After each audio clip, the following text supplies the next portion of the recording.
avait un Viet qui venait, genre j'étais en première, un Viet qui était venu la même année du Vietnam et lui cartonnait. Il cartonnait mais vraiment, tu vois, c'est en maths, un peu moins en français mais en maths. Et en compta, on m'avait balancé le genre de truc, cette prof de compta qui s'était dirigée vers moi et qui m'expliquait, il me disait mais Mike, je comprends pas que tu sois en échec. Parce que regarde, le petit Trulong, lui vient d'arriver et il est super bon en maths, quoi. Ouais, Et j'ai je- dit Non, asiatique pour en maths. Oui, quoi, voilà. c'est- Et je lui dis, mais madame, enfin, déjà je suis né en France. Et je lui expliquais, je lui dis, mais c'est pas parce que je suis asiatique que je dois être bon en maths. Ouais, scientifiquement, Et, il n'y a aucun lien. Je voulais casser ce truc. J'en avais marre hein, qu'on me colle, hein, entre guillemets, une sorte d'image qui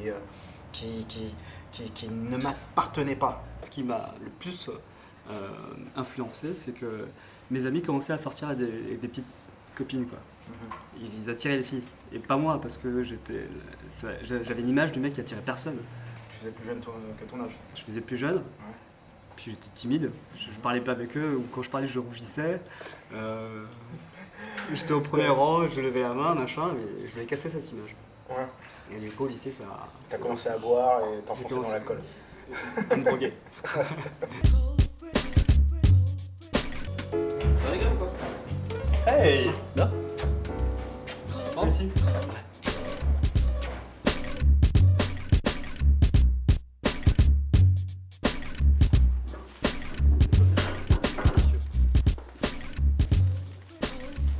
Petit burger, canard laqué, bon, ouais, c'est bien. Shintok, moi j'ai pas eu. Plus jeune, j'ai pas eu ce souci moi à l'école. Parce que j'ai grandi à Logne. Vous connaissez Logne? C'est la ville la plus peuplée d'Asiatiques de France. Ouais. C'est un peu notre Springfield à nous. Et toi, il y avait que des Asiates. Mon frère, que des Simpsons. Moi je l'ai plus eu quand je prenais le transport, tu vois. J'étais dans le 91. Quand je prenais le RRC, le RAD, je passais devant des gens, je entendais un petit shit-talk par là, un petit shit-talk par-ci. Et tu faisais quoi? Tu faisais quoi? J'ignorais. J'ignorais? Ouais, j'ignorais. Je savais Ouais, pas comment réagir à l'époque. Ah ouais? Moi, j'avoue, j'ignorais pas beaucoup ça. Je rentrais en conflit.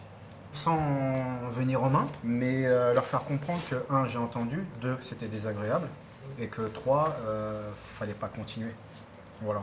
Et que peu importe que ça soit un blanc, un rebeu, un renois, un tchèque, j'en sais rien. Là, ça, peu importe, ça part. Enfin, la bêtise, elle appartient pas à quelqu'un hein, ou à une communauté. Je pouvais pas, moi, me friter physiquement avec les gens. C'est un moment, t'es jeune, t'es réaliste sur ton physique, tu peux pas te taper. Tu vois. J'étais dans la vanne. Moi, mon but, c'était l'humiliation.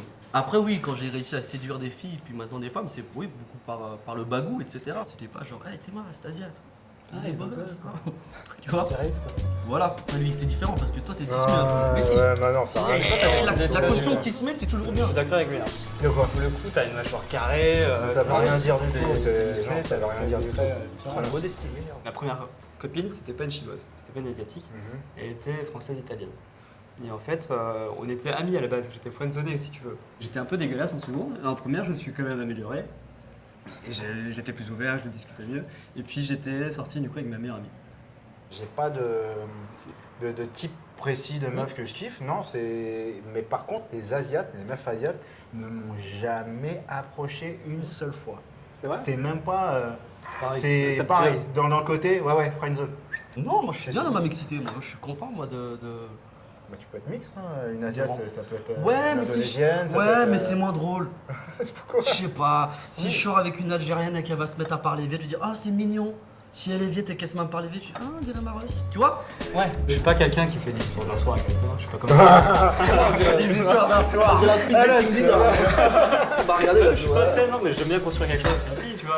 Nous les hommes asiatiques, quel est le cliché positif de l'homme asiatique en tant qu'amoureux, amant? Fait penser à Cupidon. C'est le mec, il va distribuer l'amour, mais lui, il a pas de sexe, il a rien, il peut pas l'avoir. Après il y a aussi le cliché de l'homme asiatique où sexuellement parlant, à ce qui paraît l'homme asiatique est pervers à cause des trucs jap qu'on voit un peu. Tu sais, Ouais, dans les les films, bandages. comment ils traitent un peu le sexe dans leurs films et tout ça, c'est vrai que t'as un petit côté malsain. Et c'est vrai qu'on m'a déjà dit ça. Il y a des femmes qui m'ont dit ouais, non mais vous les noirs, vous êtes un peu pervers et tout. Je dis, quoi tu parles?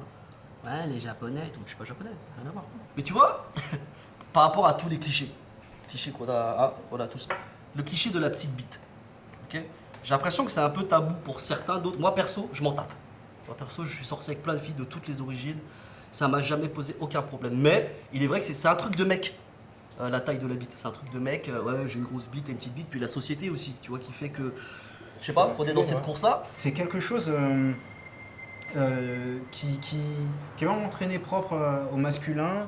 Et ça sent une société masculine qui parle de ça, qui parle de. Moi, pour ma part, je veux vraiment me libérer de ce truc-là. Parce que si on parle de virilité, si ça conditionne la virilité, C'est ça. putain, on est dans la merde. Hein.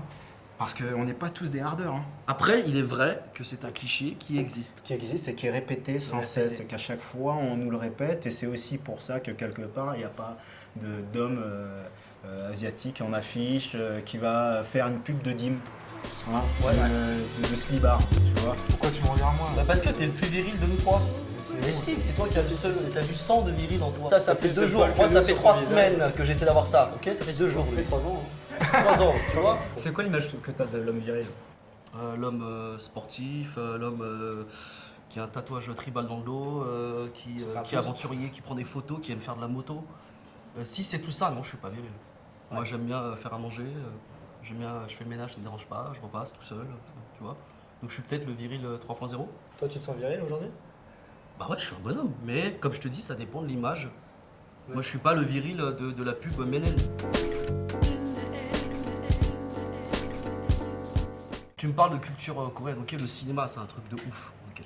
Mais la K-pop, c'est leur style, leur clip, mais c'est néanmoins des moules américains. C'est prendre des trucs américains pour faire à leur sauce. Basé sur les boys bands. Mais c'est basé sur des boys bands, les mecs se décolorent les cheveux, à part Sangoku. Il n'y a pas un Asiate qui est né blond. Bah, oui, ils sont dans les mangas, c'est noirs, tout. machin. Mais ils ont un peu leur propre style, tu vois. C'est ça qui fait la mais différence. à partir d'un truc. Aujourd'hui, les gens ils vont se dire putain, enfin, peut-être un chinois vietnamien, tiens, j'écoute la K-pop, j'ai envie de ressembler à un coréen. Et après, on se dit pas derrière, j'ai envie de ressembler à un coréen parce qu'il ressemble à un américain. Par rapport à la représentativité des Asiates, on va me dire, qu'est-ce que t'en penses, toi, en tant que spectateur français d'origine asiatique?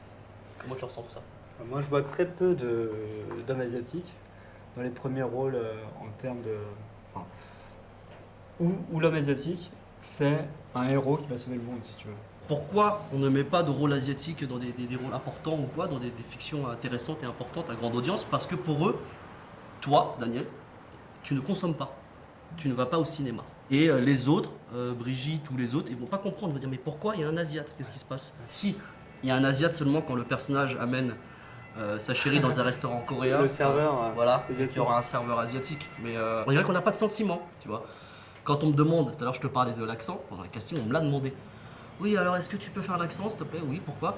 Bah, c'est une comédie, c'est drôle, le réalisateur veut qu'il y ait de l'accent. Et je lui dis, mais vous savez, l'accent est dans mes yeux. Regardez-moi, ça se voit que je suis asiate. Pourquoi il faut que j'en rajoute une couche?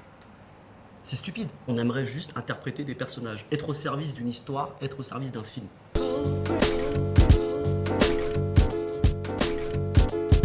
L'un des meilleurs moyens, c'est communiquer. C'est ça. Communiquer entre nous. Communication en interne. Et quand on sera... Mais peu importe si on est brouillon ou pas, mais continuer. Et je pense qu'on est de plus en plus en phase.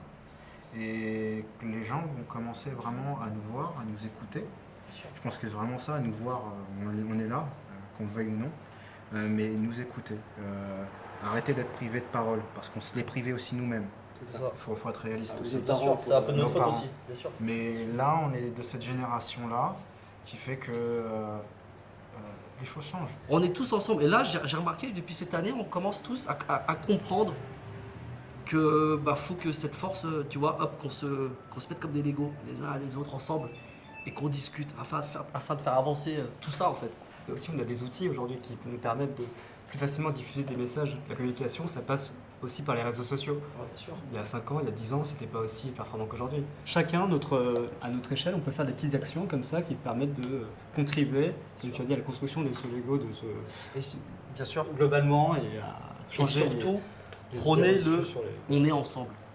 Tu vois, moi je suis pas du tout dans le communautaires, Black c'est- Panther à l'Asiate, quoi, Yellow Panther en mode les Asiates et que nous. Non, hors de question. Moi ça C'est m'angoisse. des partages. Moi, c'est le partage avant C'est pas tout. que nous. Exactement, c'est d'être avec les autres. C'est pas de répéter ce qu'ont fait les anciens, mais avec du bruit. Genre, on fait du bruit maintenant, mais on reste qu'entre nous. Bah non, tu vois. C'est vraiment, on est ensemble. Soit tous ensemble.